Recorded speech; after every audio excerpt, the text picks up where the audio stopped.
Well, Sheikh, thank you very much for receiving me in your home. It was a great discovery for me after I wrote my first book here that you have, to discover that from your studies of the Islamic texts, you come to basically the same conclusions as me and others come from perhaps a more materialistic approach. And I was very interested to take this opportunity to visit Malaysia, to come and visit you, because I don't believe in coincidences. And when suddenly you have people from very, very different backgrounds that come to the same conclusion, and I believe we're not the only ones, there are other people from even other faiths and other backgrounds that come to the same conclusion, that we are into a very important time of the history and the world.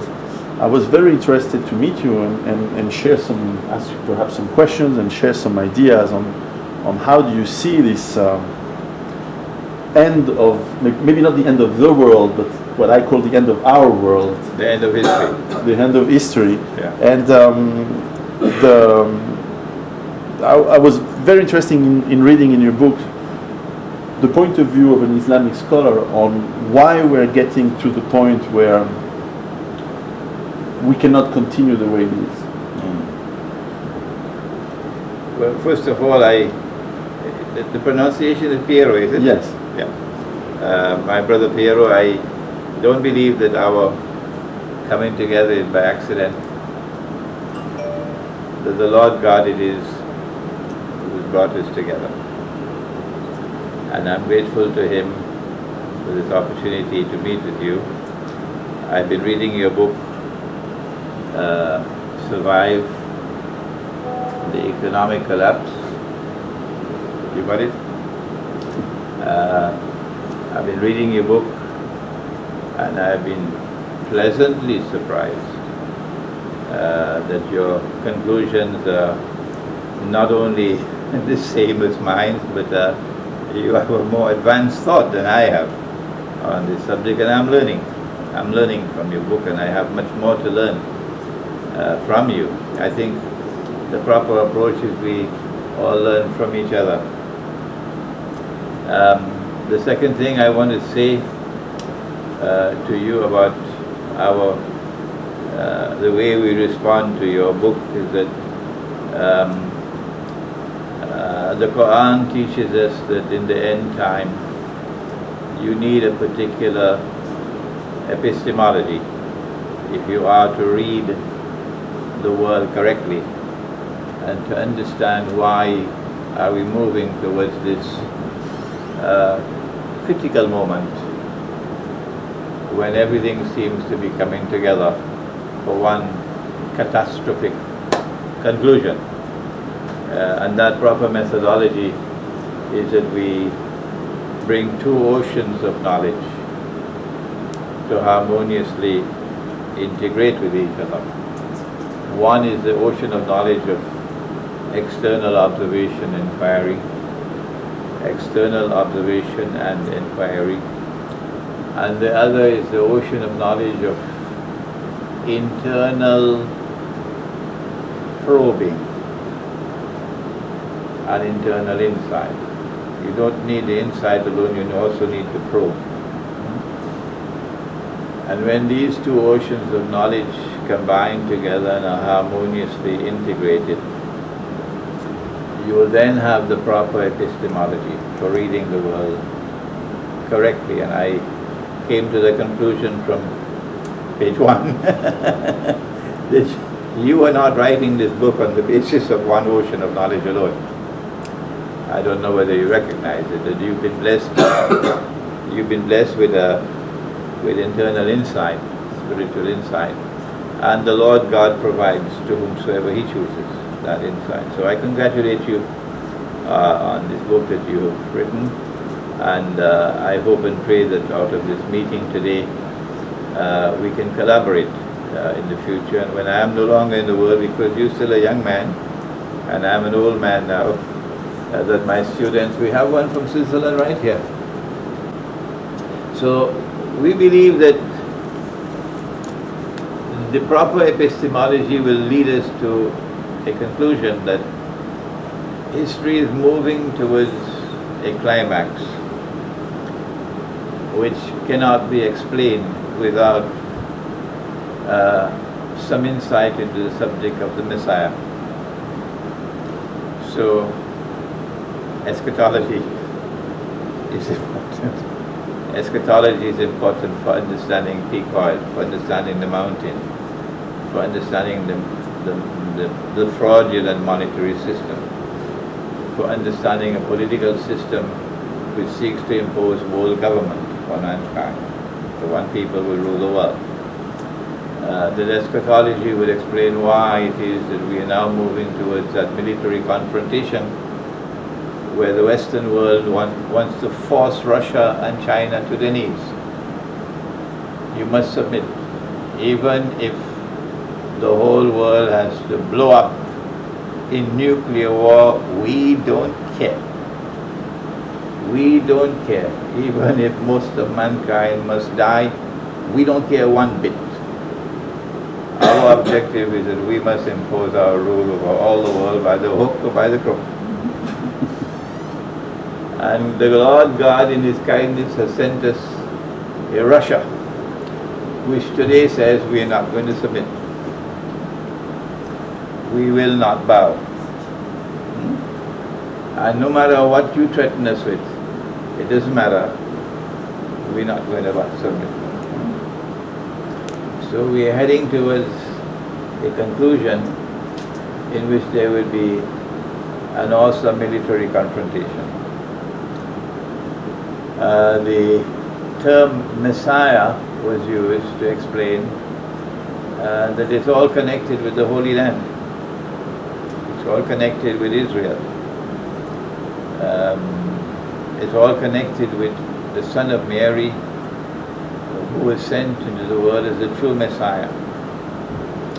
And that they rejected him.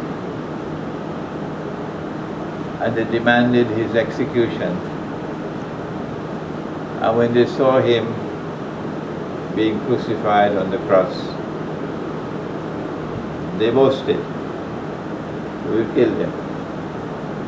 The Messiah, the Son of Mary, the messenger of God, the Messiah, we've killed him." All sarcasm because they rejected him. They say he was a bastard. And because he was not the Messiah, and because the Lord God promised he would send them one who would be the Messiah, and who when he comes would bring back the golden age when David and Solomon ruled the world. And Israel became the ruling state of the world. They're waiting for the Messiah to come. He was not the Messiah. So we're waiting for the Messiah to come. So there's a messianic age that is to come. And then came the Zionist Judeo-Christian alliance, which emerged out of nowhere, and which then swept the stage of history. Everything was pushed aside. All civilizations were pushed aside. And a new Western civilization emerged, commanding the stage of history, controlled by the Judeo-Christian Zionist alliance. And they are the ones who brought the Jews back to the Holy Land to reclaim it as their own. They are the ones who restored the state of Israel in the Holy Land. They are the ones who now are preparing to dismantle the United States of America, so that Pax Americana will give way to Pax Judaica, in the same way that Pax Britannica had to give way to Pax Americana. Pax Judaica cannot come until the world is depopulated. And that's why you have the big war that's coming, the nuclear war. So what remains after the nuclear war, the remnant of the world that will remain, can be more easily controlled by Israel. Israel must rule the world. And they're almost there now. They're almost there now. When the big war takes place, the US dollar cannot survive. It probably collapse before that, if not with the war. The entire system of paper and plastic money will go. Electronic money will stay for a while. And who controls electronic money? The banking system. And who controls the banking system? The Judeo-Christian Zionist Alliance. They control it. So Israel has within her hands the theoretical capacity to rule the world, the post-Armageddon world. It is after that our Prophet said that Allah, Almighty God, would create someone who would impersonate the true Messiah.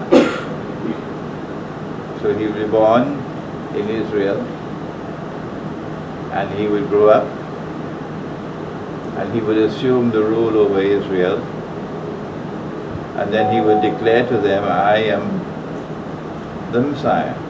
Is that what you write? Dajjal? Yeah, Dajjal. Okay? We are moving towards this catastrophic end or conclusion because this is what he needs to be able to establish his monstrously evil rule over the world. This is what he needs. But the good news is that the world is created as a moral order, and hence truth and justice must always triumph in the end. It does not matter how few they are who stand up for truth and justice. It doesn't matter.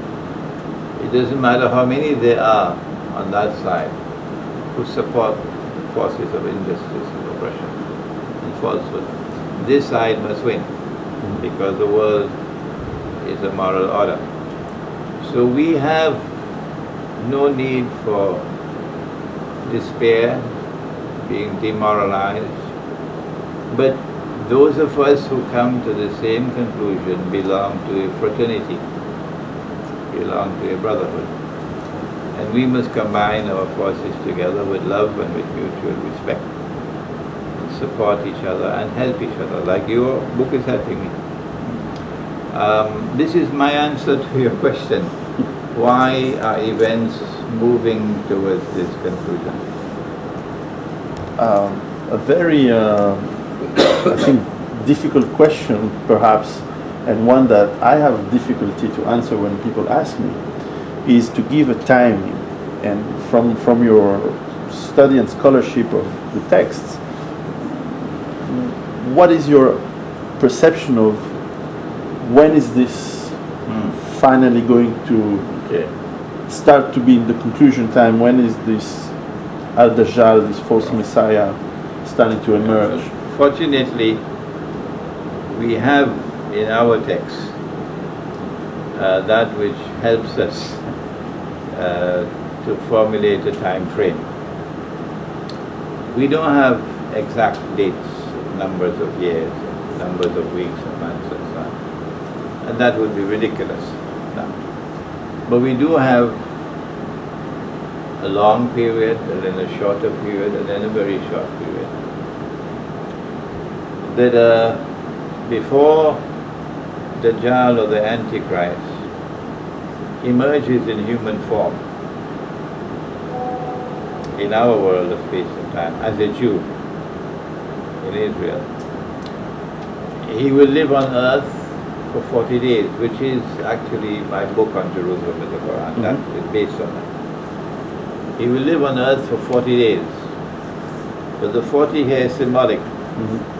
Because one day would be like a year, and one day would be like a month, and one day would be like a week, and then all his days would be like our days. Good. I came to the conclusion that when his day was like our day, the world experienced Pax Britannica. Pax Britannica did not encompass the totality of a day which is like a year. But Pax Britannica emerged within that period of time of a day which is like a year. Yeah. And then came the second phase of Pax Americana, a day which is like a month. And then will come the last period of Pax Judaica, which will be a day which is like a week.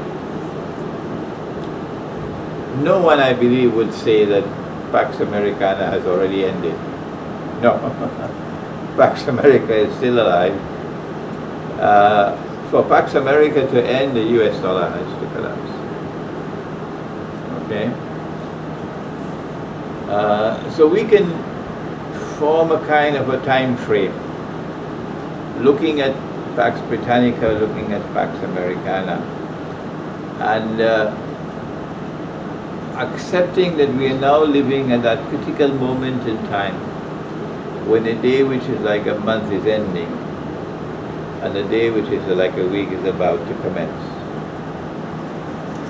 So we have a much shorter period of time still remaining when the Zionists are going to be moving with a pig-headed determination, whatever be the cost, to ensure that Israel becomes the ruling state in the world in place of the United States. I suspect that most of modern Western civilization is going to disappear because Western civilization has already served its purpose. They don't need it anymore. That Israel is going to come to the world with the new message that the world needs religion. Away with secularism, away with materialism. The world needs to come back to God. Look at the mess that the world is in. We are the people of God. We are the oldest of all. We will bring back moral values to the world. Get away with all of this rubbish that you had. A man marrying another man and having a marriage certificate. Get away with the feminist revolution, all that rubbish. That's the message that's going to come from Israel tomorrow. Old-time religion. Let's go back to that because it's a mess. In order to be able to convince the world.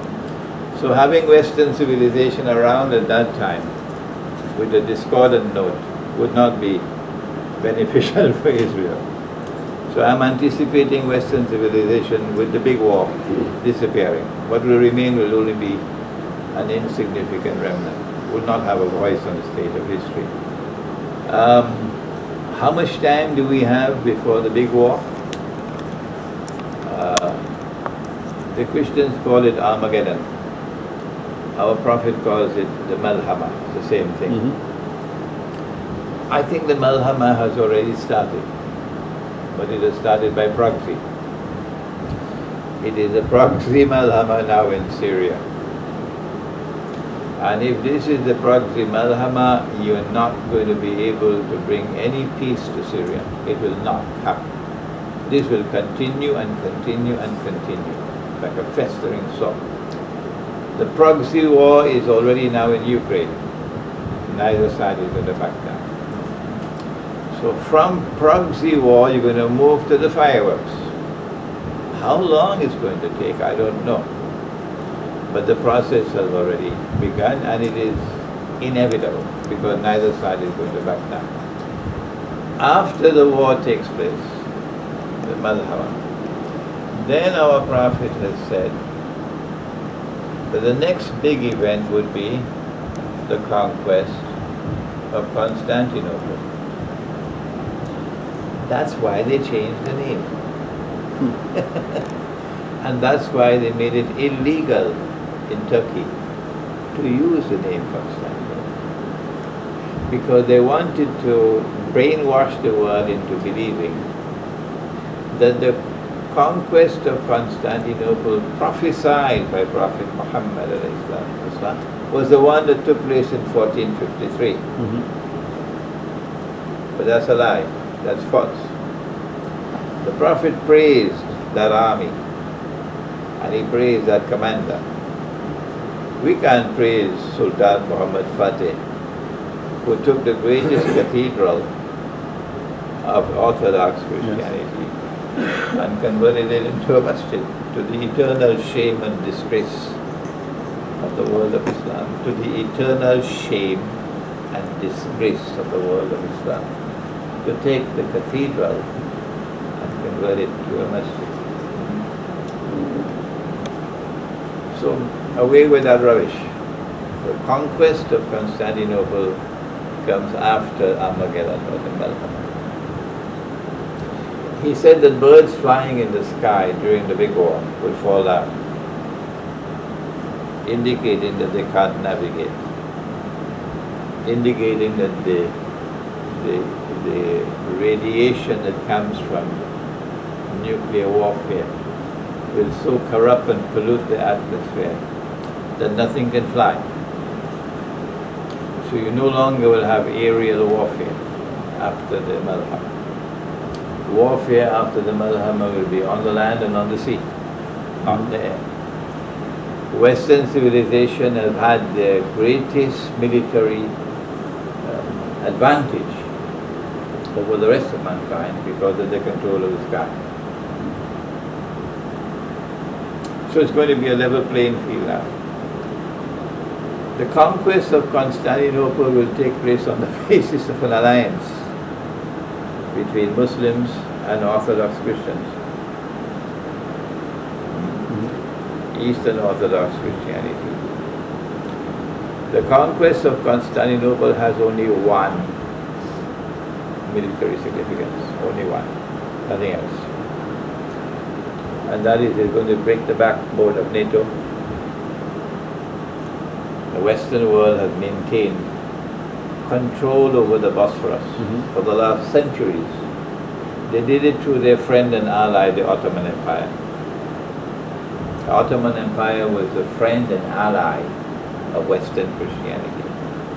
And Western Christianity used the Ottoman Empire to brutalize unjustly Eastern Orthodox Christianity for 500 years, enslaving their women and using their women as slaves in their harem.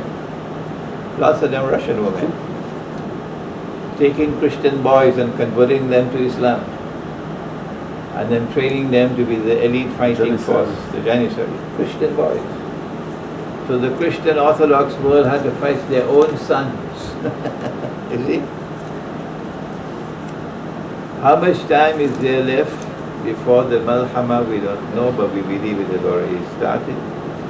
After that comes the conquest of Constantinople, which will free the Bosphorus. The military significance being that Russia will survive Armageddon. Russia will survive the Malhamah. Because this has no significance other than the Russian fleet, navy, being able to pass through the Bosphorus into the Mediterranean. So we can tell NATO now, with confidence, we can say to NATO, Russia will survive the war that's coming. And the Russian Navy will be able to pass through the Bosphorus into the Mediterranean, and that is the significance of the conquest of Constantinople. It is after that that we now have the appearance of the Antichrist. This is the timeline that we have. I sometimes have to stick my neck out because people are demanding. Tell us how many years. So you sometimes make a fool of yourself by giving a time frame, but they insist on it. So about 20 years ago, when I was still in New York, I said maybe about 50 years from now. And they said I was mad. I was crazy. 50 years from now, Jesus will return. The Antichrist will be killed, Jesus will return. I said, well, 50 years from now. That was 20 years ago. They're not laughing at me anymore. No. Yeah. They're not laughing at me. I'm not laughing. No. So my guess would be that these proxy wars are going to continue. Russia is not going to be trapped into any reckless response. As Russia has responded so far very intelligently in Ukraine, and very intelligently in Crimea, very intelligently. Russia has given them a tremendous slap on their face in Crimea. Yeah. It's the first time that the Zionist Judeo-Christian Alliance has received such a slap on their face. First time in 100 years that they got in Crimea. So they are bitter about it. They're bitter. And Russia is already playing her cards very sensibly in Ukraine. Do you notice the news that Chechen warriors are fighting? Yeah, Chechen. Because not all the Chechens were in arms against Russia. It was those Chechens from Chechnya who took weapons from Saudi Arabia, the Salafi, but the majority were Sufi. Alright? So these are the ones who are waging the jihad. And Putin was able to put an end to it, waging a bogus jihad with American weapons. But you have a lot of Chechen people who are not Salafi and Sufi. And these are the ones who are now being used in Ukraine. That's what the Western world did in Syria. That's what they did and are still doing in Syria. That's what they did in Libya. So Putin is paying them back in their same coins in Ukraine. So Russia is handling the situation very intelligently in Ukraine, and I'm very pleased about it.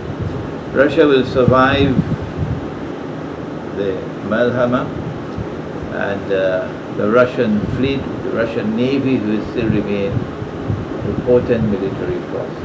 My guess is maybe about 10 years from now, we may have, before the fireworks, the nuclear war. And after that, maybe another 15 years or so, a short period of a day, like a week, before we have the final encounter of Dajjal, the false Messiah, and the true Messiah returning to kill the false Messiah. And then we have history ending with the triumph of truth over falsehood and justice over oppression and tyranny. My answer was too long for you. No, it's very interesting because obviously coming from a pure materialistic analysis of the reserves of oil, of the risk of collapse of the, as you said correctly, the bogus currency that the dollar, and not only the dollar, but most currencies, the paper currencies are going to collapse, and I think the dollar is the first one. In my opinion and my calculation, it's very hard that we can manage more than 10 years from now. And then of course starts the time that is going to be the struggle, the difficult times where a lot of people who are in the Western world, and I think that I understand what you mean by Western world, and I must say that probably most of the world is Western today in the way they live and the way we live. And also I could resent Western, but I don't. A lot of Europeans today, it's a minority, but a lot of them don't consider themselves anymore Western. We believe that what we used to consider the Western world is not anymore what it is today. I feel when people say, "You're the Western civilization," I don't feel part of it anymore. I don't recognize myself into what it is today. That's good. Even America, when I was a child, I used to admire a lot of things in America. But in the last 30 years, and maybe I was too young, but even before, this is not what, it is not freedom, it is not democracy, it is not, I think the war, the savage war on Iraq has awakened a lot of us to what is the real nature of this Western world, which is more an empire, more than the evil empire, as most empires are. And also write in my book, and also stick my neck out to say that in the next 10 years we're going to see this collapse. And then the question, of course, is, and I write most of what what I put in my book is how you survive into that collapse to hopefully what is going to be in the end, as you said, the triumph of truth and justice, and I believe certainly a better world. But the struggle is going to be difficult. And I was curious to have your opinion, because you write in your book Surah Al-Khaf, forgive my pronunciation, about the Islamic village, and from what I read is very similar to what I explain in my books as the sustainable autonomy space. So it's a different name, but certainly the ability to have autonomy in water, food, perhaps some energy as well as we need it, knowledge, ability to defend yourself, and the social ability to have a happy life with the people around you. At least that was my approach, and I was very interested to see how you see this Islamic village in this light. Modern Western civilization, and those who identify with it and who support it, particularly in use of power to impose its rule over the rest of mankind, is a ship which is sinking. And all those who remain on board that ship will sink with it. Those who are living in the West and who recognize that this is a sinking ship have to turn to Surah Al-Kahf for the proper response. And of course it is that you've got to get off that ship if you are to survive. So when I speak about the end of Western civilization, I'm talking about the ship which is sinking, with those who are on board the ship. I do not include those who choose to get off the ship. You and I have come to remarkably so to the same conclusion, that getting off the ship means that you've got to get out of the cities, the mega cities of the modern world, that these are hopeless. Those who choose to stay in the mega cities, like Paris, should solve their problems themselves. Don't come to us. That survival, which is getting off the ship, survival, can best be achieved in creating sustainable micro communities in the remote countryside, which are self-sufficient, in which you produce your own food, and in which you strive and struggle to produce that which is healthy, good food. And again, it is Surah Al-Kahf which talks about it, that you must search for that food which is good and pure in this age.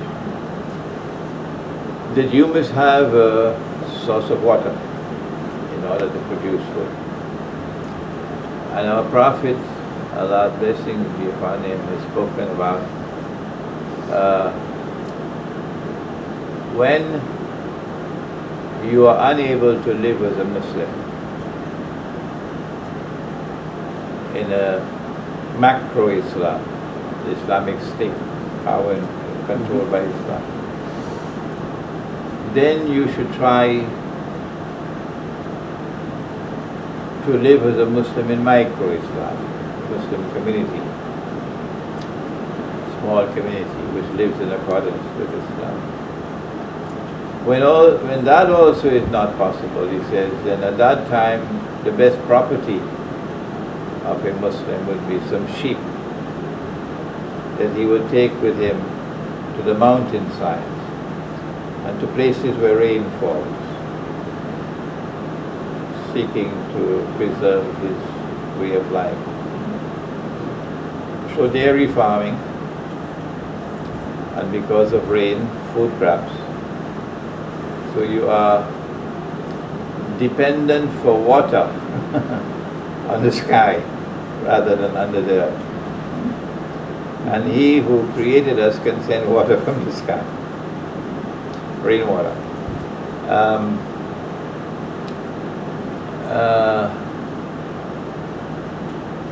If we choose to get off the ship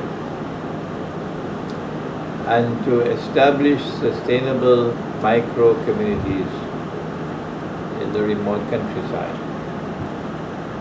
struggling to produce food, which is, well, they call it organic food today, but food which is pure and good and wholesome, and staying away from the radiation that comes from the cellular phones,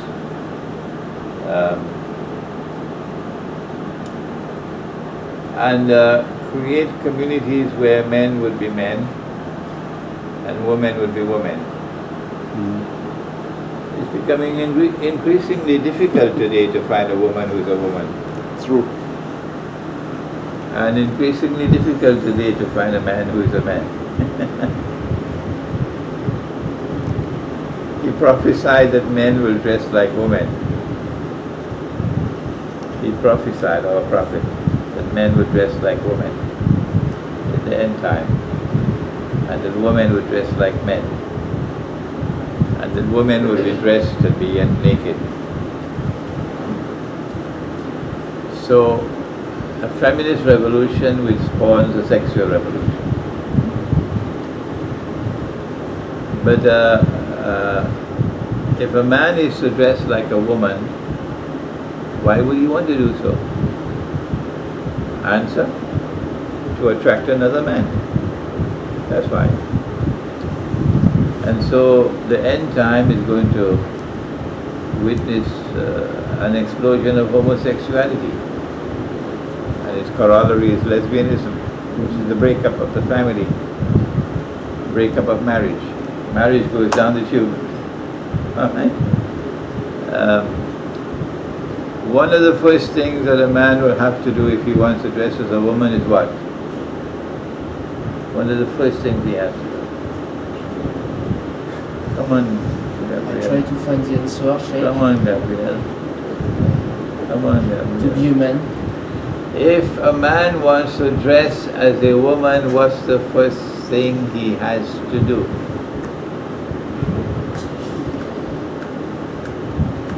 Piero can give you the answer because he got a beard. Probably shave, unless you want to win the Eurovision. The first thing he has to do is to get rid of the beard. Because the beard will give him away. The beard will give him away. The reason why the Lord God put a beard on the face of the male is to distinguish the male from the female. Yeah. So if a man wants to dress as a woman, the first thing he has to do is to get rid of the beard, which is why modern Western civilization, created by Dajjal, took the beard off the face. So today, women want men who look clean. And a clean-shaved man is a clean man. And a man with a beard looks dirty. That's the prevailing mentality today. Yeah. In the end time, therefore, we want to build communities where men are men and women are women. So the day will be day and the night will be night. And it's only when the day is day, and this is Imran the poet now. It's only when the day is day and the night is night that the day and night can be attracted to each other. Do you notice that when the day is coming to an end and approaching the night, what happens? What happens is the painted sunset, all the excitement. The sky is a riot of colors because of the electricity. The day is approaching the arms of the night. And then the day plunges into the arms of the night. That's the spectacular sunset. That's what we want between the male and the female. in our villages. We want to restore that. This intense attraction. Intense attraction is not possible when a woman is revealing herself. No. When she shows you everything that she has, where is the attraction?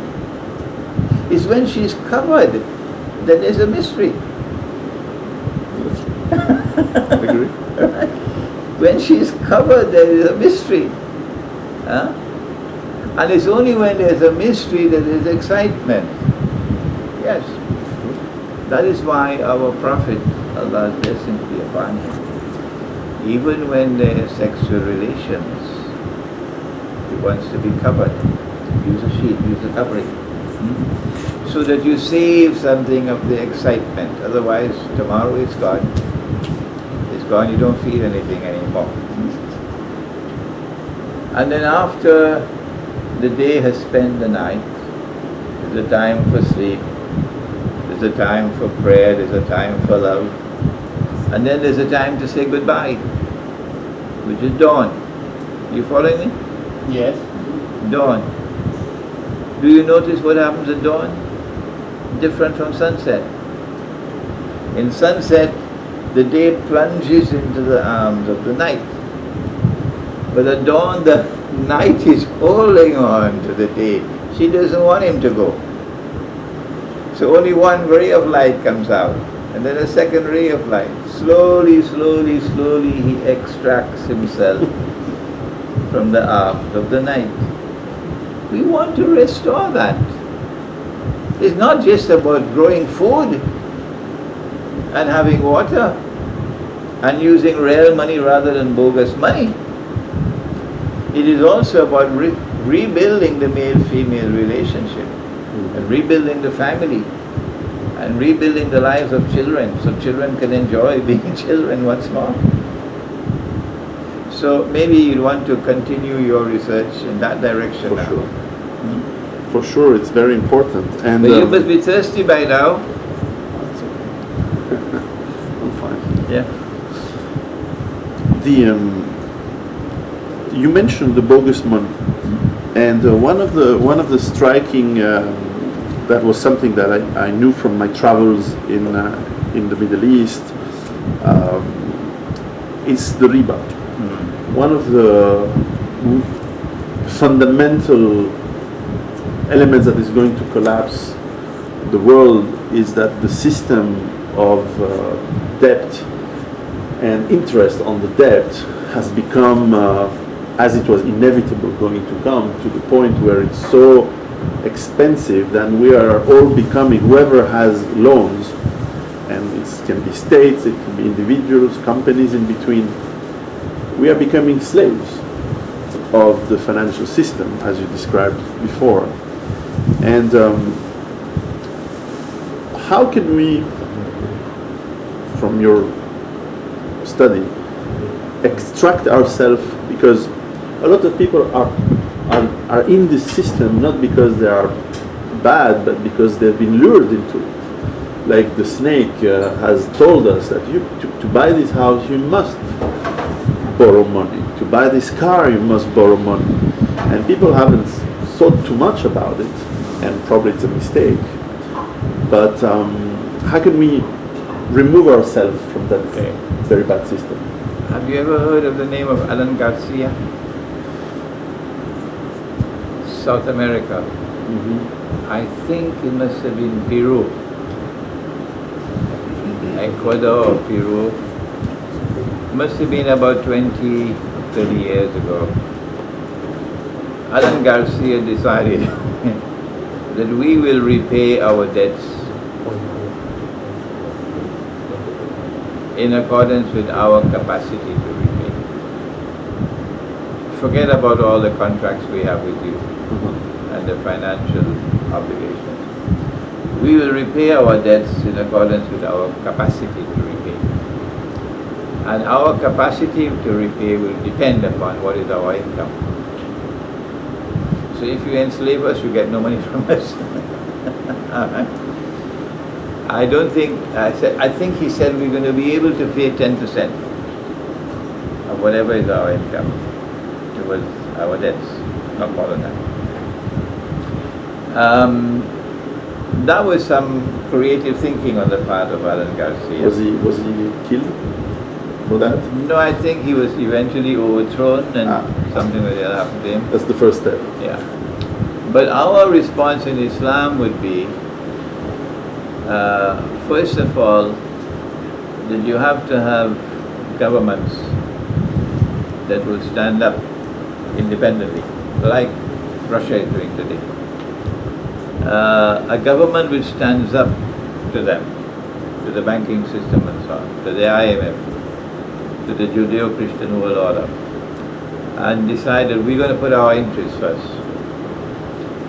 We saw that in Saudi Arabia with King Faisal, 1969 to 75. We saw that in Pakistan again at the same time with Bhutto, when Bhutto and Faisal formed the alliance. We saw that in Venezuela with Chavez. We're seeing that in Bolivia with Evo Morales. Okay? From our perspective, the first thing that we will do is to unilaterally repudiate all interest obligations on loans. We're not paying the interest. Do what you want. However, we have an obligation to repay the capital sum, and we will do so. Number two, that we will repay the capital sum in accordance with our capacity to repay, based on the methodology of Alan Garcia. If you were to adopt such a policy, that means that you're on the road to freedom. They don't want you to be free. No. They want you to be enslaved. Exactly. So they're going to land the Marines, and it's going to be imperialism all over again. Yeah? Except this time we have Russia, and this time we have China, but not prepared to submit. I think that the recent agreement between Russia and China for the supply of gas over the next 30 years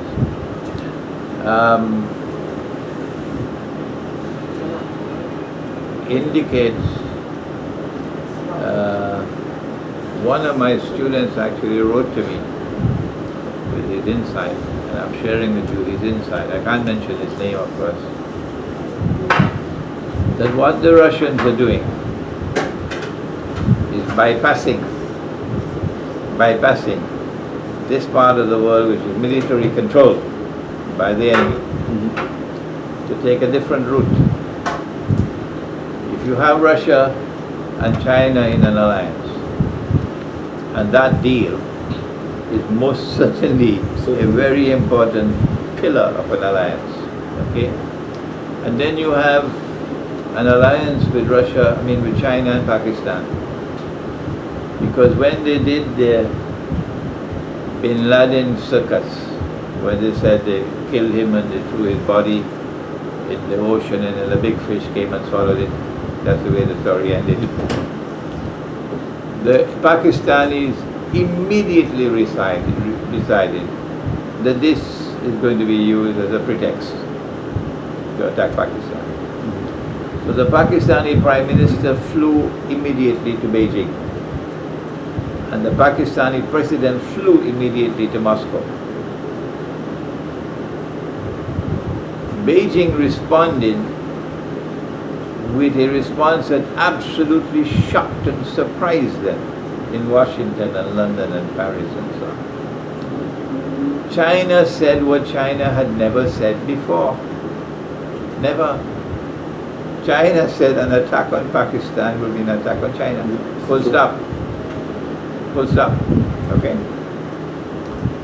You don't ignore a statement like that. Alright? So if you have that kind of an alliance between China and Pakistan, and you have that kind of alliance between Russia and China, do you notice the geography of the new supply routes that are now emerging, bypassing this part of the world where they control. They control the water, they control the air, they control everything. I therefore see a possibility of our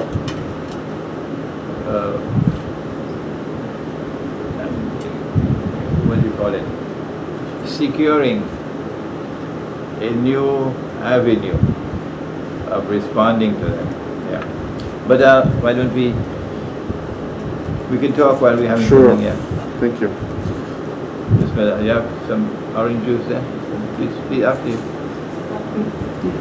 I used to buy the Grappillon Rouge and Grappillon Blanc. Yeah. Bismillah. Thank you.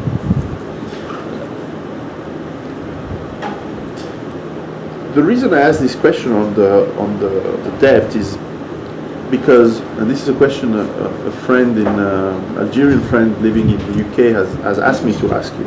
I think it's a very good question. How, if a lot of us move, as I'm trying to do in creating a small community in the Swiss Alps, and as if you described, you advise the people who understand Islam in the correct way to move and create Islamic villages, to have their autonomy in eventually these small communities, how can they avoid to fall back into the traps which seem also common in humanity, which is all the, I guess you would call it sins, or all the bad habits? How can and where can they find the inspiration and the guidance not to fall back into traps? Good question. I think we have to help each other in the same way that you are helping me with your book. That none of us is an island unto ourselves. No. That we in Islam have that which we can put to help. And so a Muslim village should not be an exclusively Muslim village. We should open our doors to Jews, provided they're not Zionists, who can live with us on the basis of mutual respect for each other. We should open our doors to to Christians, to Hindus, to Buddhists. So the Muslim village would be a multi-religious, multi-ethnic community. And we show the world that we can live together. Then we, from the side of Islam, would offer to the others, this is what we have to offer to assist you. For example, the Quran tells us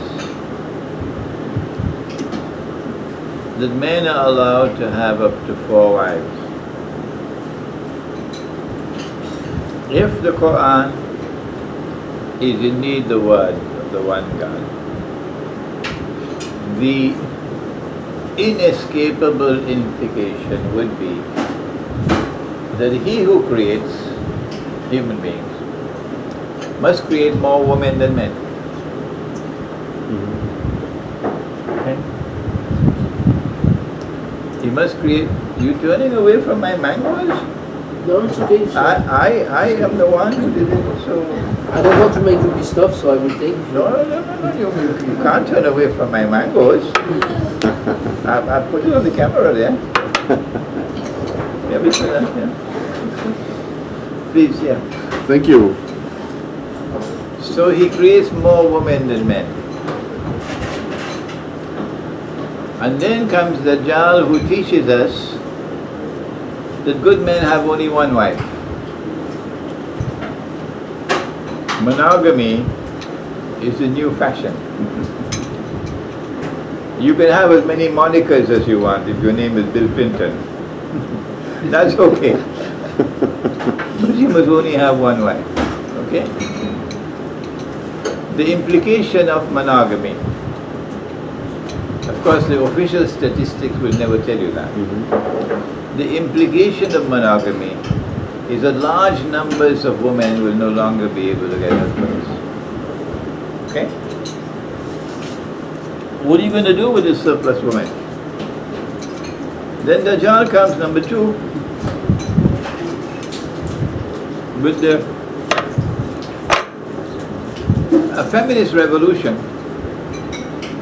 which brings in its wake so many things that causes marriages to break up. So marriages are now breaking up as never before, sometimes 1 in every 2. And women are very women are very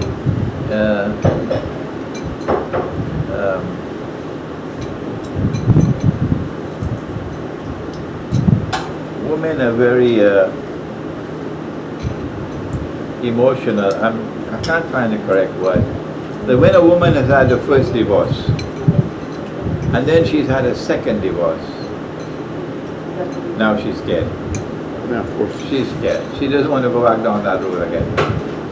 2 divorces. I think it's true for men as well. Yeah. So you're going to have a very large number of women now, increasingly large number of women now who are single, who would prefer to be married but cannot be married. And then comes the third attack from Dajjal, and that is the cellular phones and the radiation and the damage being done to male sperm production with genetically modified food and so on. And so the male sperm is too weak to produce a male child, and only females, baby girls being born. We already have the medical evidence for it. People who work for putting up the cellular towers, they report only baby girls. Only baby girls. So we are moving towards an explosion of a very large number of women in the world who cannot find husbands. How do we solve that problem? In our Muslim village, we'll be able to show to the other communities who are living with us, we have a way of solving it. That our Quran tells us that there are 2 categories of women with whom men can have intimate relations. 2, not 1. Okay. 2. The first one is wives. But the law is that you have to maintain your wives' parity. If you give this one a Mercedes Benz, you can't give this one a Hyundai. Okay. No, something less than a Hyundai. We presume that there won't be much Mercedes in the future. Fiat.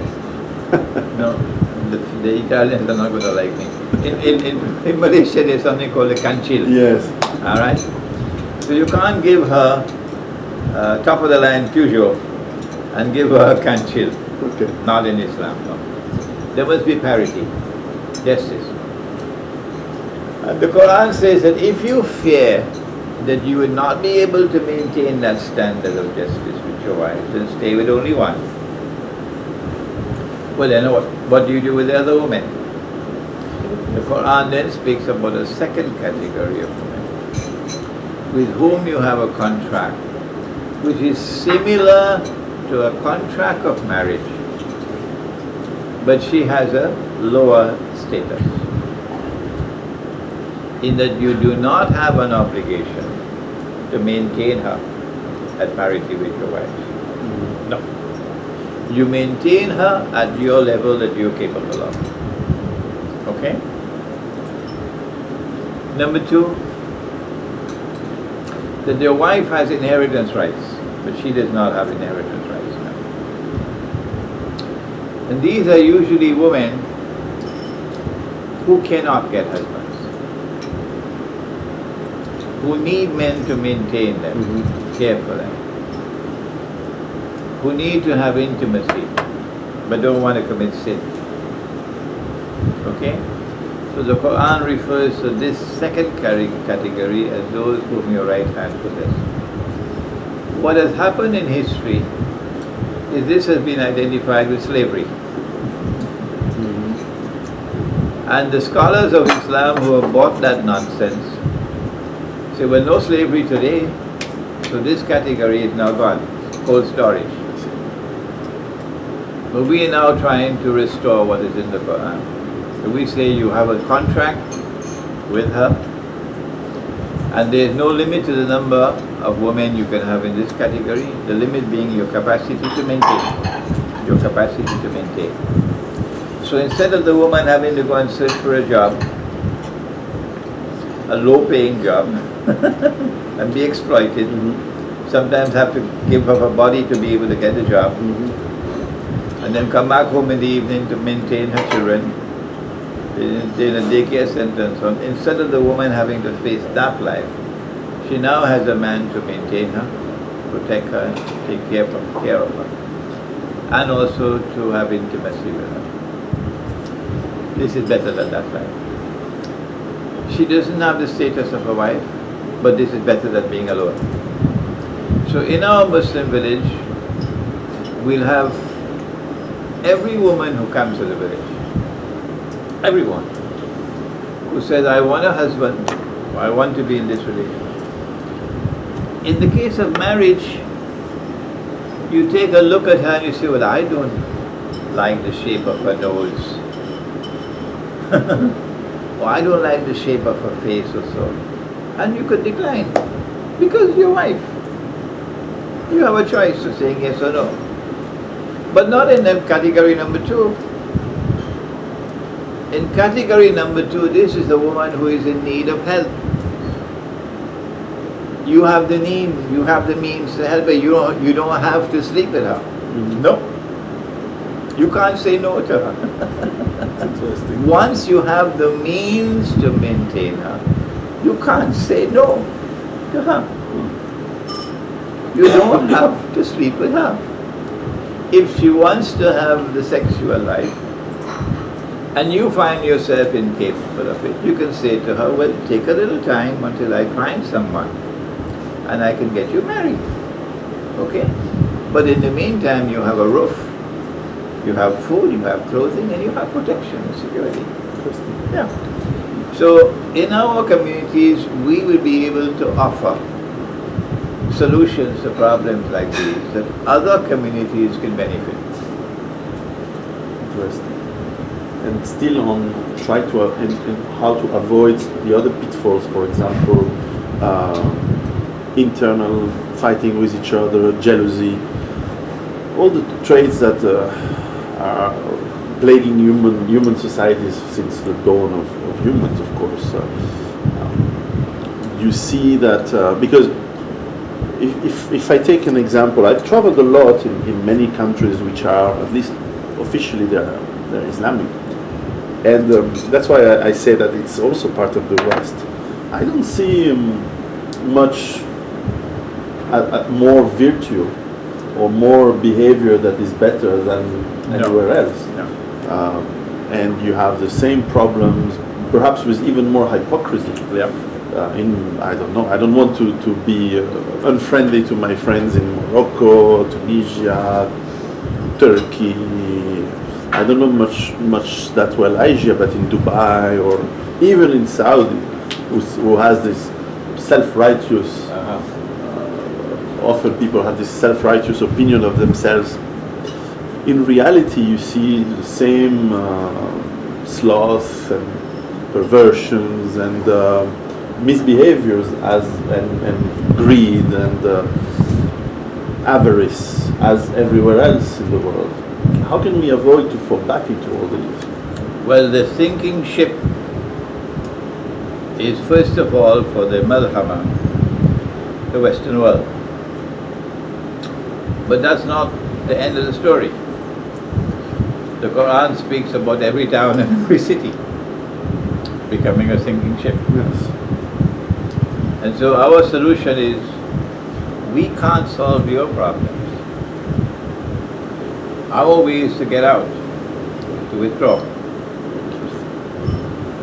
Whether it be the Western world, or Morocco, or Algeria, or Tunisia, get out of the cities and move to the remote countryside. But having done that, we advise that if you want to have 3 or 4 wives, you should do a PhD in psychology.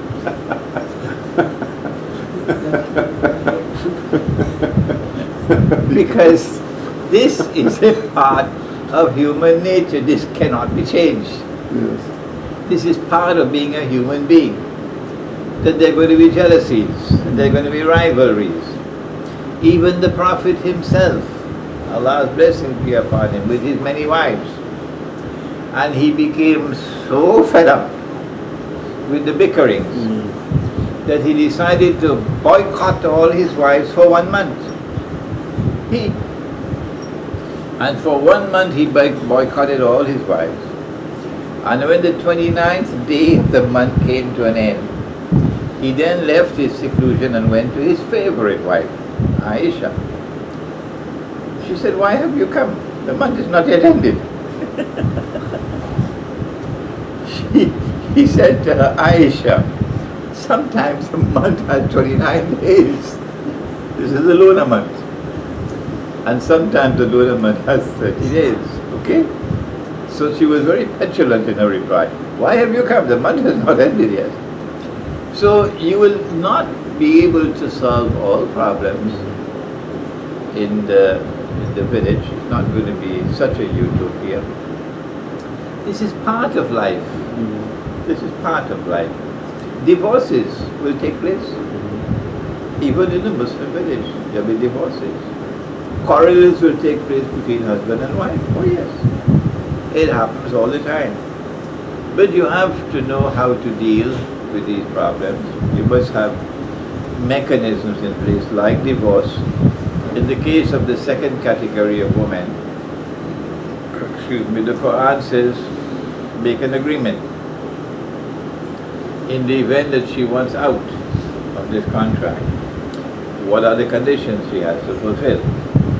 Similar to a divorce in a marriage, okay? So we will try our best in our small micro communities to restore life as it was once upon a time. But even once upon a time, there were always problems. One of the elements that always exists with humans is trade. People produce food and maybe want to trade some of that food with people who produce many manufactured goods. For example, he who makes shoes wants to trade and so on. One of the basic inventions of humans has been money. Money can be very useful, and as long as it's worth something, and it's recognized to be worth something. Today we live in a world where paper money is based on no real asset. And I, like you in my books and in your books, we are very fond of going back to the gold and silver as real money and value. Now, fortunately for us, we have not yet had the fate of people who are recently pushed for gold, like Gaddafi in Libya. And certainly it was part of the reason there was so much terrible attack on him. And Saddam Hussein as well tried to use gold for some of the trade, for petrol, for oil. And I believe we understand why there is so much anger at anyone who pushes back to go back to reality. Do you see gold and silver as being the money that is going to be used in the future in those villages? My position is that unless we can restore real money, and real money does not have to be metals. If there's a shortage of gold and silver in the market,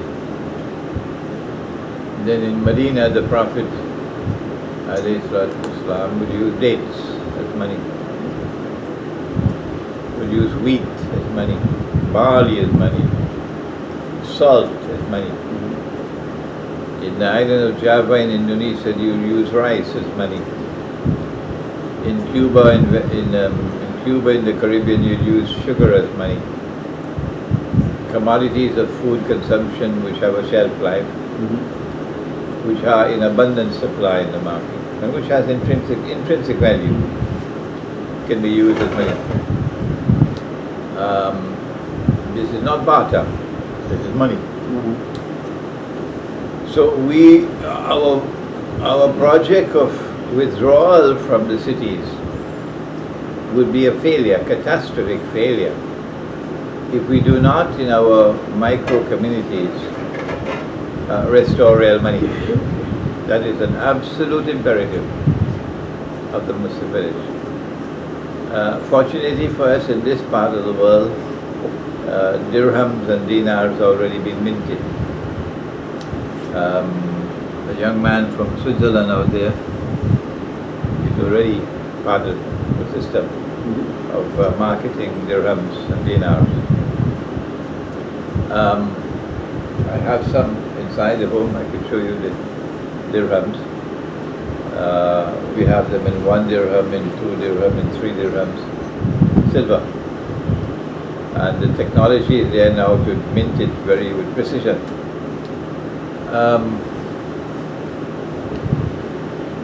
So it's easy today to get the coins and to use them. The problem is that the Articles of Agreement of the International Monetary Fund prohibit the use of gold and, by extension, silver as money. So any government which recognizes dinar and dirham as legal tender would be in violation of the obligations under the Articles of Agreement of the IMF. What do? Answer: you got to defy them. Yeah. The governments won't do that. So the people have to defy them. We have to proceed with our projects of building these micro markets in which we'll use the dirhams. We're building an institute of Islamic Eschatology now in northern Malaysia. And we decided that our masjid must be built with only dirhams. We cannot use Malaysian money to build a masjid. So we have to find some weird means whereby we can pay the contractors in dirhams. We're already working on that. In those places where dirhams and dinars are not available or in short supply, then we say the alternative is to turn to commodities of food consumption, which have a shelf life. So we won't use mangoes, we won't use animals, which are in abundant supply, which have a shelf life, and which have intrinsic value. Makes sense. I have two last questions, but one a little bit controversial perhaps.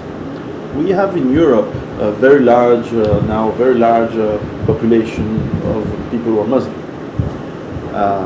and I think the vast majority are honest, hardworking, and as most people in the world, they want to take care of their family and have a happy life and try to work for a better future.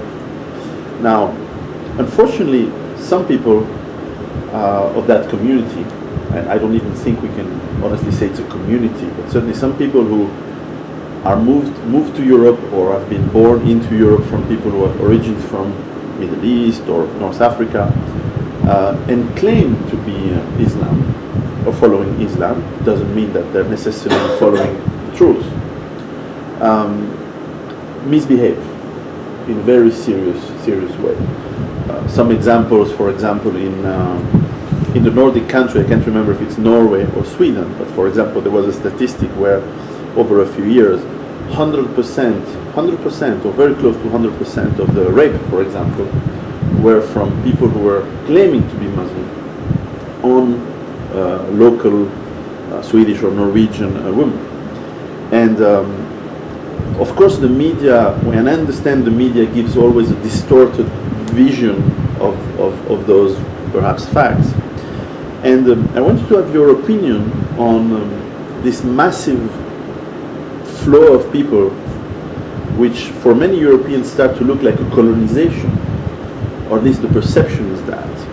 And I wanted to have your opinion because it strikes me when I've been traveling in the Middle East, and such things never happen. It doesn't happen in Algeria, it doesn't happen in Jordania, it doesn't happen. And suddenly it happens in Europe within those populations. Could it be they are misguided? Could it be they are lured? Could it be they believe into some sort of misguided holy war against European people? Certainly this is what a lot of Europeans perceive, and growing number of Europeans perceive. And with a lot of people in Europe, we try to avoid what could be another reason for civil war or fighting. So what's your opinion on that? My advice to those Muslims resident in Europe, in North America, at this time, is to make hijrah, go back home. Do not remain in Europe, particularly if you have children. And when you go back to Algeria and Morocco, Tunisia, don't go to the cities, go to the remote countryside. That appears to be the only way that you can survive with your faith intact, because the nose is tightening around your neck more and more. You have Muslims who prefer that their children should go to Islamic schools rather than state schools. And the law is now creeping to ensure that even in Islamic schools you've got to teach that there's nothing wrong with a man marrying another man. So already there in Canada. And if you want your child to be exposed to that, you should be shot. You're not a father and mother. No, you should be shot. So survival requires you to get off that ship, go back home. The problem is that most of these people who have left Algeria and Morocco and Tunisia and Pakistan and Bangladesh and so on have gone to Europe and the United States following a dream of wealth, a good life. So this is economic migration. And people who migrate for economic reasons usually have religion as a low category. So whatever changes they have to make in life, whatever modifications they have to make, they make it. So these can never be held up as examples of good Muslims, not at all. Increasingly they identify with the countries in which they are resident, and they refer to the American Armed Forces as our boys. They've gone to Iraq to kill your people in Iraq, and you still refer to them as our boys. They identify with the American Armed Forces. Patriotism. The Quran has warned about the Jewish-Christian alliance, which controls modern Western civilization, that if you turn to them with friendship and alliance, you belong to them. You left Islam. So for the purposes of the Quran, most of these are no longer recognized as Muslims now. They have left Islam and they identify themselves now with other people. So we can't solve their problems for them. But those who are still insistent on being faithful to Islam, for them we say the solution is go back home, make hijrah. The rest who remain behind, those are not our problem. We can't solve their problem. Interesting. One of the corollaries to that is that more and more attacks on countries in the Middle East for natural resources are tried to be justified in the media, at least in my part of the world, and I guess everywhere, on trying to fight terror. And usually they say it's Islamic terror. This is not new. I'm sure that we can go back to 100 years ago and have the same kind of media reporting similar stories. How can people who live in Europe, for example, or North America,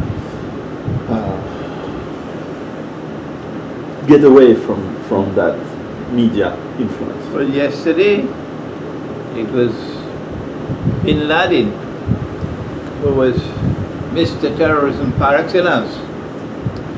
But Bin Laden's day has come and gone. And now the new Mr. Terrorism is Vladimir Putin. He's not Muslim. Vladimir Putin is Mr. Terror now. Okay? So they got to rewrite all their books on terrorism. The Russians are now the world's greatest terrorists. We're getting a little break now. The Muslims, yeah. The answer is whoever stands in their way, whoever is an obstacle and an impediment, whoever will not submit to them, they demonize you as a terrorist. And those who are faithful to Islam, like the Russian people, will not bow and submit to it. Russia is Rome in the Quran. The Quran has a whole chapter entitled Rome. And Rome is Orthodox Christianity. And they've been attacking Orthodox Christianity for a long, long time. Similar to the attacks on Islam. They began their attacks on Islam with the Crusades.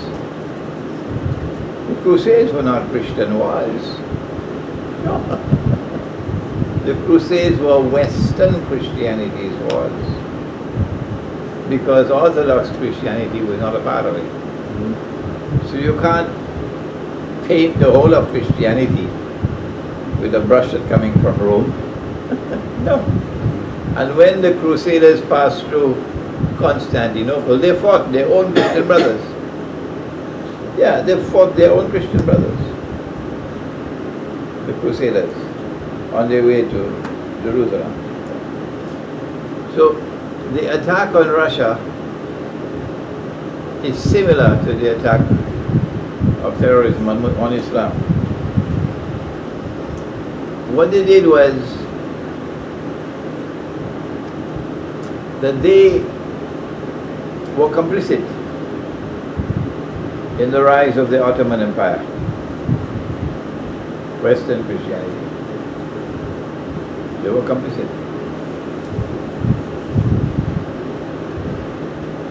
They constantly had alliances with the Ottomans, Britain and France.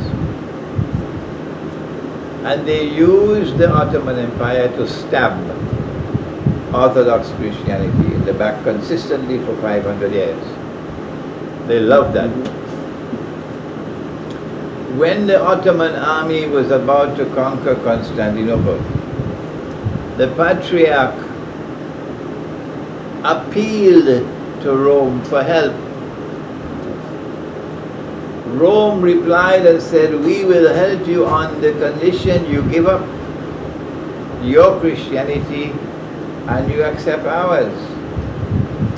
And Orthodox Christians replied and said, "We prefer the turban of the Sultan to the hat of the Cardinal."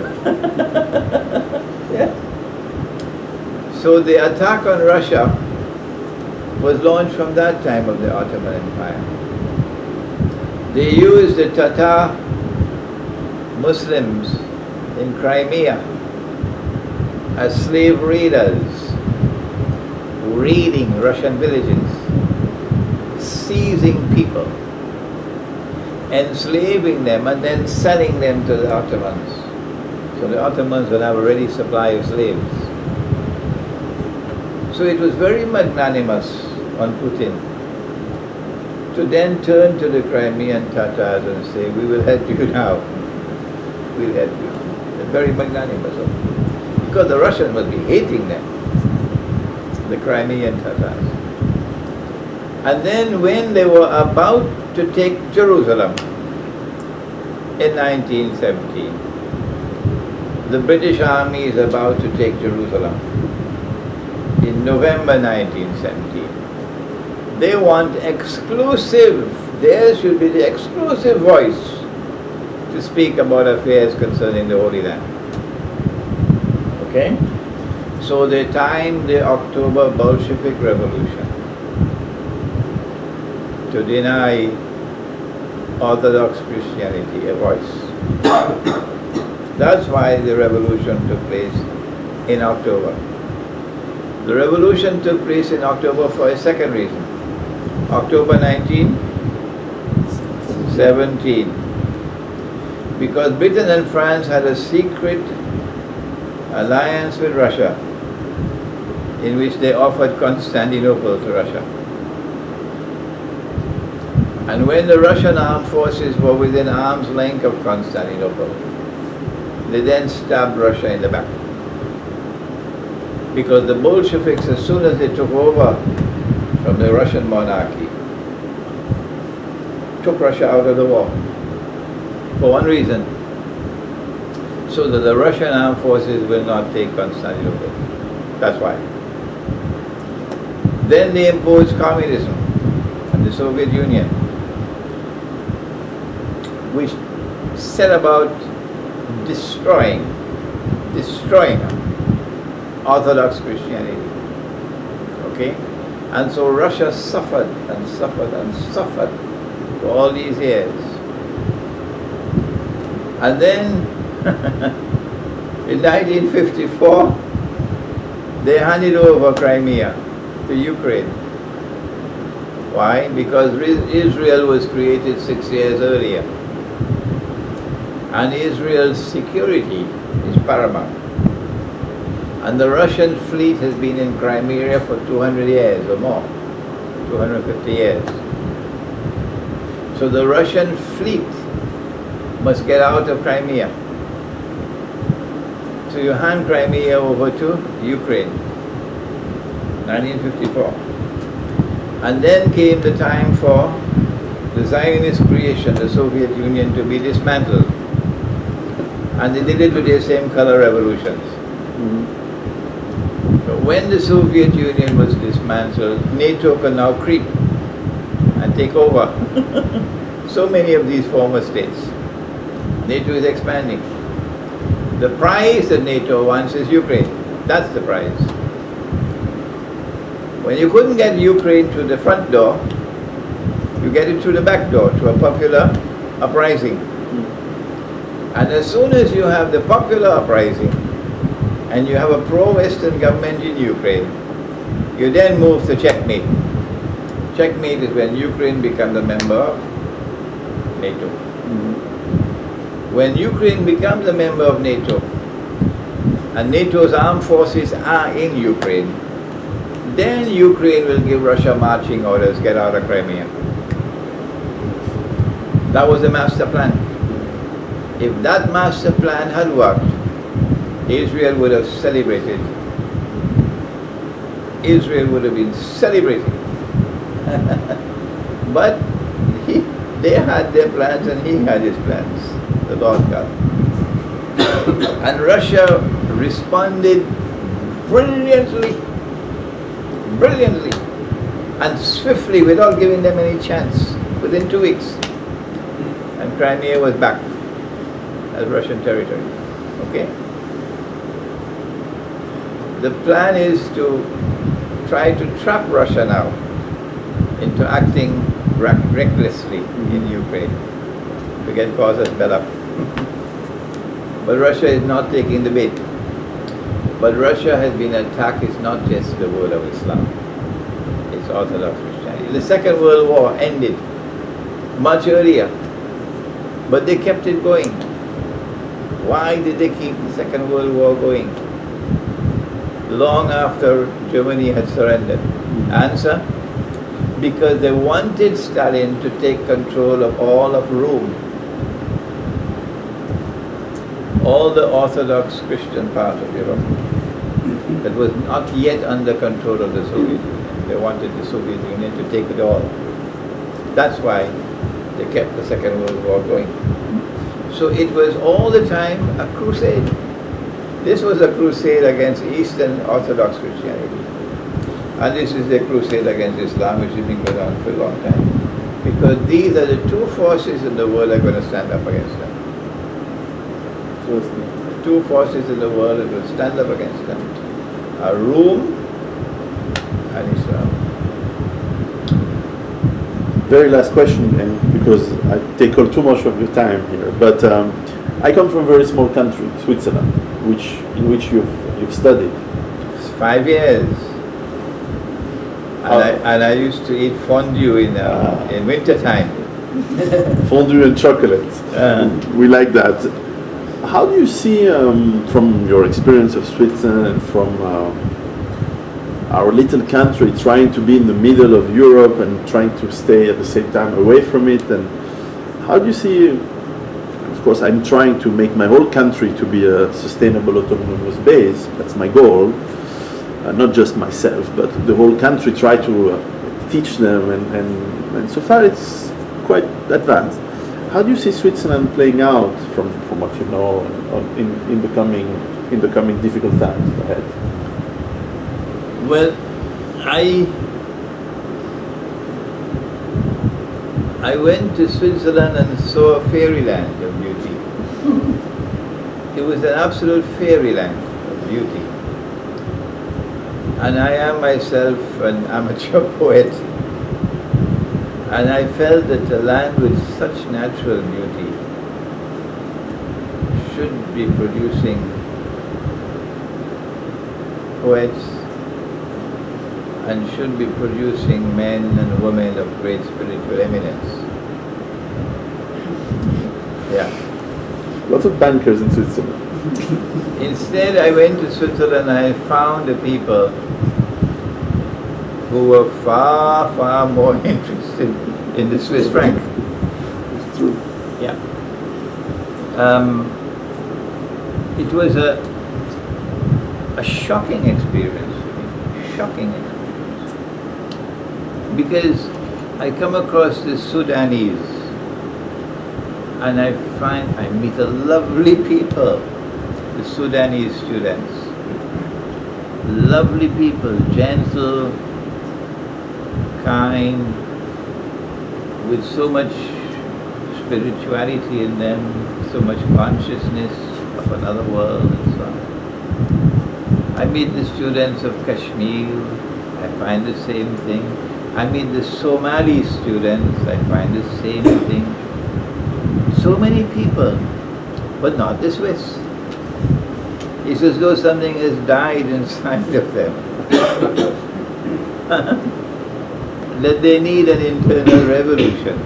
They need an internal revolution in Switzerland. To teach them that there are things in life that money cannot buy. Interesting. Yeah. That once again, there's a hunger in the heart. A hunger in the heart. To reach out to a world beyond this world. The Indian poet Muhammad Iqbal says that beyond the stars there are so many worlds. If you're going to live your life confined to only this, will you not try to reach out to worlds beyond the stars? Meaning to elevate yourself to a higher standard of desire beyond the material world. Your approach of sustainable communities which are disconnected from the grid should strike a chord amongst the Swiss, because they are certainly very concerned about survival. Okay? And they have an experience, they have a history. The Swiss chalet up in the mountains, you have to store your food for winter time. Because for the whole winter you won't be able to come down to the valley. So they have an experience of this kind of life, of a self-sustaining life. What is needed is the internal revolution which allows you to see with internal sight what otherwise cannot be seen. So you have this conjunction of the two oceans. But you already have it. It's there in your book. Well, thank you very much for your time. But you did all the questioning and you didn't give me a chance to ask. Oh, if you'd like to ask me some question, I'll be very happy.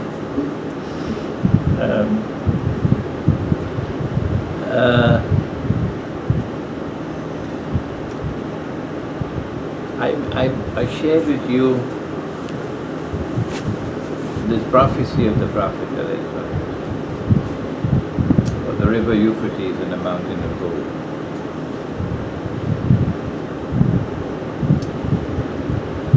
Would you ponder over it for a while and let me know whether you see anything more than what I have shared with you? Of course, as you know, what I like in the exchanges, and of course I come here very humbly, first of all because I'm much younger and less knowledgeable than you are in many fields, and of course I always listen very humbly to people who have more experience in life. You're born the same year as my father, so I always respectfully listen to people. And when I hear some of what things you say, I wouldn't say sometimes, in some cases, my instinct would be, maybe I have some disagreement, but my hopefully what I have as little bit of wisdom tells me first to think and research and learn before to argue. And certainly I'm not a big, I've read the Quran a few times, of course, because it's an important, I think anyone who wants to have any culture or knowledge should read the holy text of all religions to at least know a little bit. But I certainly have not read any hadith, so I'm always very hungry for knowledge. And life has taught me that impulsiveness often leads you to say silly things. So what is important to learn? What I know from my travels in the Middle East, and I traveled in Iraq, I traveled almost in every country in that part of the world, for example, teaches me that what we are told in the media in Europe or the West is not what happens in reality.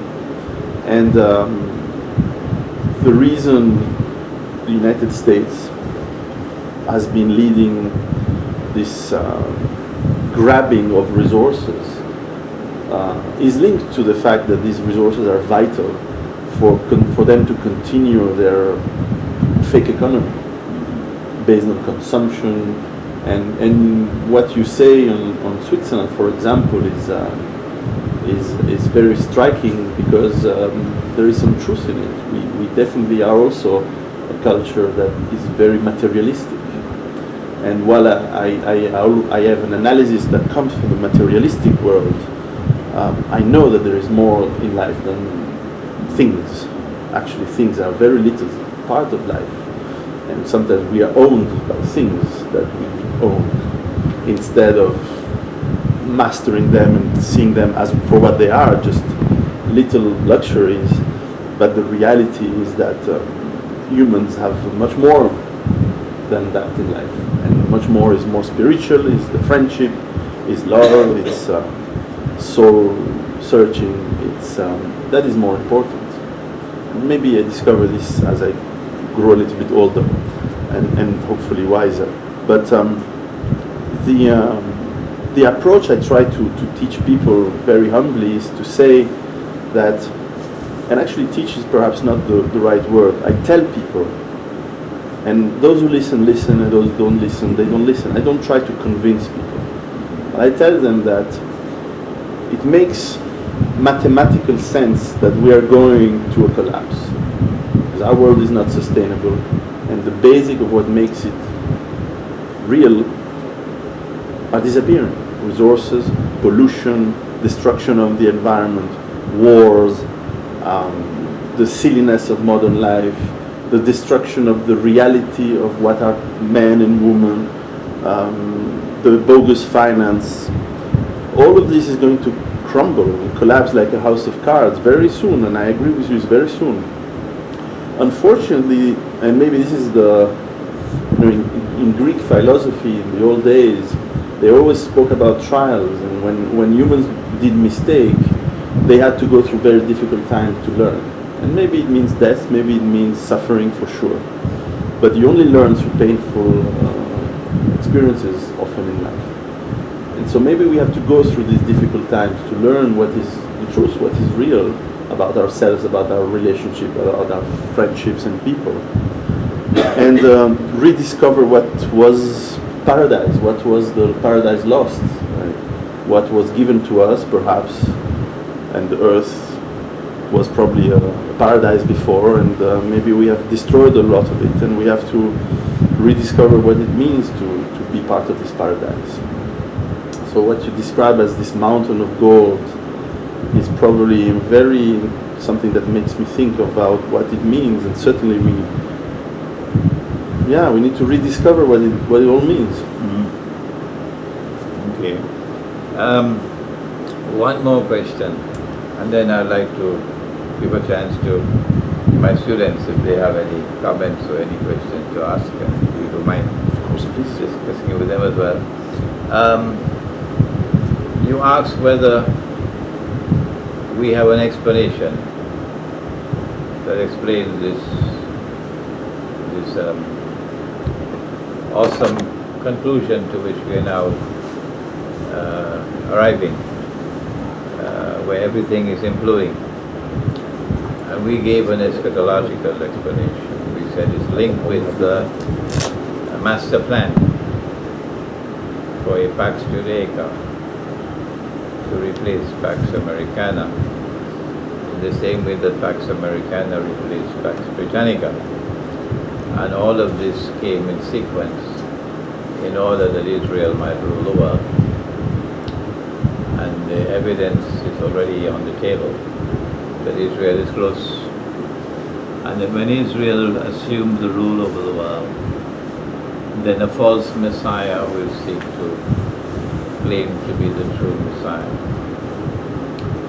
Upon which the time will then arrive for the true Messiah to return. When they said that we've killed him, the Quran says, no, you did not. You did not. And the Quran gave an explanation of how he survived. And that Allah raised him when they were returning. This is our eschatological explanation. If you share this explanation with us, well, then that will draw us closer to each other. But if you do not share with us this explanation, what is your explanation? Spirituality, and of course the scripture. As I said, I was born baptized Catholic. So when I was a child, I was told that Jesus was the Messiah, and of course brought to mankind the truth of the Word of God. And of course, when I went through school and then I did Catholic school, maybe I grew disenchanted with the church, which is not the same thing as the faith, the way I see it. So I always say to myself that I'm agnostic now, in the sense that I'm unsure what I know and unsure what I believe. And I, of course, our listeners know the difference between atheist and agnostic. Agnostic is someone who realizes that he's unsure, he doesn't know. Atheist is a belief that there is nothing. Yeah. I don't share that. I don't know. For sure, when one doesn't know, the reality means that I cannot have certainty of either one way or another. And it certainly means that I keep myself an open mind and an open heart on evolution of my beliefs and myself, and perhaps of dialogue, very open dialogue with people who have different faiths and different explanations. And if I'm here is also because I'm very much impressed with your eschatological analysis and view of because there's no coincidence. If from the texture and what you've read, you come to the same conclusions, which I believe are mathematical from my analysis. Right. This strikes me because it's when logic fits faith. And I must say that I've had the same discussions with people who have the very similar analysis from the Christian eschatology. And that's a lot of coincidences. And I think I write it in the beginning, in the introduction of my book, that it's troublesome. Troublant is the word in French. It's not troublesome. It's Troublant? Troublant is in French. Troublant. It's shaking your Troublant, okay. your beliefs to suddenly see that from a cold materialistic approach, you have some people who believe almost the same thing from Christian and Islamic eschatology. Okay. So obviously it means we have put, if I say the finger, if I take the expression, the finger on something, into something. Here we are touching something that is deeply impacting our lives. And so of course, there is a lot that we could do to help people. Because a lot of people, I believe, are either in a very blind belief of some church, for example, which is very limiting.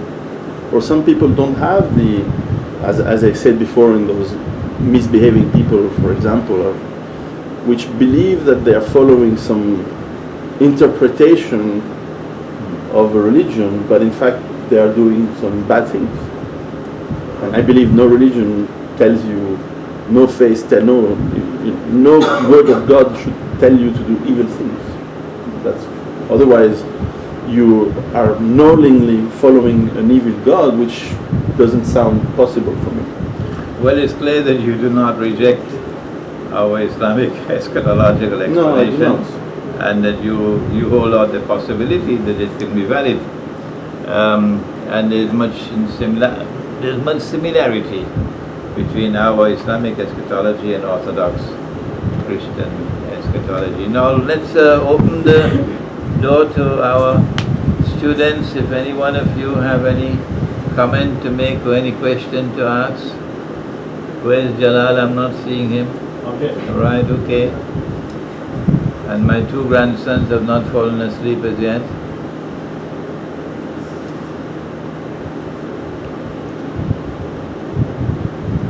Gabriel, you also included. I have no question pertaining to the books of Piero. However, I would like to know if, according to you, Piero, Malaysia can be a good place for a SAB, and if you think so, why? Yes, SAP, what is SAP? The sustainable autonomous base. Okay. So Islamic autonomous base in this case. Well, I do consulting for people sometimes. That's how I earn my living. To people have questions saying if what they're doing is okay, is it working? And so what I always look at is first of all the geography, and then the geopolitics, and of course the resources available, and the culture of the people. And it's my first time in Malaysia. It's the first time I'm in Kuala Lumpur, in this country. And certainly I look at my perception that they're incomplete at this point. They're very. It's only the beginning of my impression. My first impression is that it seems to me a fairly peaceful country, a peaceful culture, because probably it has been for centuries a mix of people from, indeed, Malay, Indonesia, Southeast Asia, Chinese, influence from India, and some also influence from the West in more recent times. So, and it has been fairly, except of course there has been this Malayan insurgency in the 50s and 60s, but in early 60s, mostly 50s. It sounds to me that today the people are fairly peaceful in their relationship together, and there's a lot of tolerance between different cultures and religions. Perhaps even if I see some of the roads we passed last night, if I could see what was happening in some of the places inside those buildings, perhaps even there is too much tolerance in some cases. But I'm very open-minded, so I'm not judging. But certainly the culture seems to be fairly peaceful, which is always good in when one looks at difficult times. Then comes the geography. Geography is, of course, Malaysia is at the very geostrategic part of the world. I don't know exactly what is the percentage, but it must be quite high. The percentage of oil that flows into tankers across the Malacca Strait, past Singapore and north to China and Japan must be quite significant. So this, and one should add the shipping of goods. So this part of the world is extremely strategic for whoever looks after control of the sea shipping lanes. And today the thalassocratic power is the United States, and it's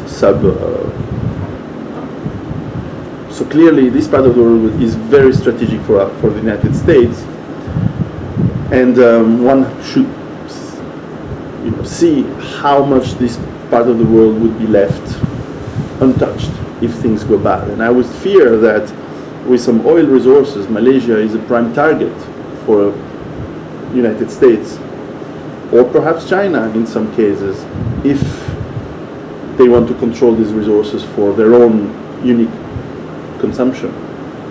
One has to be careful about that. So there is some geostrategic threats that one has to consider. I cannot judge the government of Malaysia. I really don't know it yet. I don't understand yet the subtleties and the history there. In terms of geography also, what is interesting is I think you have mountains, you have rain, you have extremely good weather, extremely good weather patterns, so the food production and the water supply seems to me pretty good. Of course, there's 30 million people living in Malaysia. That's a lot. That's a big number. Is there enough food? Is it plentiful enough for 30 million people? That would require some research, especially if one takes into account a world with less resources to make the trucks and the tractors and the agriculture sustain at the level that it is now. Maybe it's possible. So, except Kuala Lumpur, which is a very large city, it seems to me also that the countryside has a lot of possibilities for indeed setting up villages or joining villages that can grow into sustainability and autonomy. And my instinct would say that from what I know now, if I consider the threats, the opportunities, and the advantages and disadvantages, so far I would on the scale of things, it would be probably quite positive place. It would be a place where it's fairly positive to organize a good sustainability. Of course, there's sea, so therefore there's fishing, which is very traditional here. So it is positive in my opinion, more positive than France or England, which are disaster happening, or North America for sure. So I would say to Malaysian people who look at us that this is probably the place they want to think to stay and make this effort to create their villages or to join a village, for sure. Yeah. Anybody else? Question. Okay, there's a lot of red flags going on everywhere. So like the issue that you say that, the Muslims in Europe are creating havocs and all that, is that not another kind of, somebody putting in somebody just to create that kind of event? Now, the way you phrased it, I would agree that I think there are a lot of people who are saying to us, but not just us, everywhere, they are saying Muslims are creating problems. Media. But what I said was that a lot of people who create problems claim to be Muslims in our countries, which is very different. And I said before that the vast majority of Muslims living in Europe are, as most people in the world, hardworking fathers and mothers and sons who work. And now I should add another point to what I said, is that in Europe, for example, and to some extent North America, we live in a system that also gives money to people, whatever they do. Very socialist approach, which is an approach which is not like, it pretends to help, but it also enslaves. Because once you're a slave and you become a beggar, And you were not a beggar to start with. You moved there, and to move to a country, you needed energy. My family is from Italy. We are originally from Italy, and we moved to Switzerland. It takes energy, and you want to go to work. And if you move to a place because you can become a beggar, and you will have a great life being a beggar, it means the system is forcing you to that. And then the system will tell you, if you're a beggar, it's because the evil white men are making you a beggar, and they don't want to give you a job because they are racist, which I believe is not true. But this is what they're also saying to these people. So my opinion is that the media, and who controls the media, are creating the problem which then they will use to make civil war. Because that's a way to divide and conquer. They will take a population in Europe, they will bring immigrants to lower the wages and to bring in people from a foreign culture and land and religion. They will make sure that most of them or some of them are becoming destitute and begging for social help. And then they will explain to them that the reason they are destitute is because people are racist, which I really believe they're not. The vast majority is certainly not. And then they will they will tell the people in Europe, see, these people are beggars, they don't work, they are parasites, and they're also criminals because some of them will become criminals. And they claim to be from Islam, and therefore Islam as a whole is criminal and bad and so on. And this is the perfect condition for civil war. Maybe they will take profit from that civil war, just as the same people take profit from all the wars, at least that I know of in the past centuries. All the wars, it's the same families who made profit from the banks and the big industries from all these wars. So the reason I asked the question was to try to understand why Muslim scholars, or certainly they don't, I'm sure they are, as the Sheikh here does, but they're not on main medias. And clearly the question includes the answer is because the media don't want to show peaceful position. They want to have, they want to show that there is anger and there is animosity and there is hate. And that's why they use this hate then to send these people to make so-called jihad in Syria and in Libya. And then they bring them back and they use them to shoot people in the street so that they maintain this tension. Again, coming from I can take a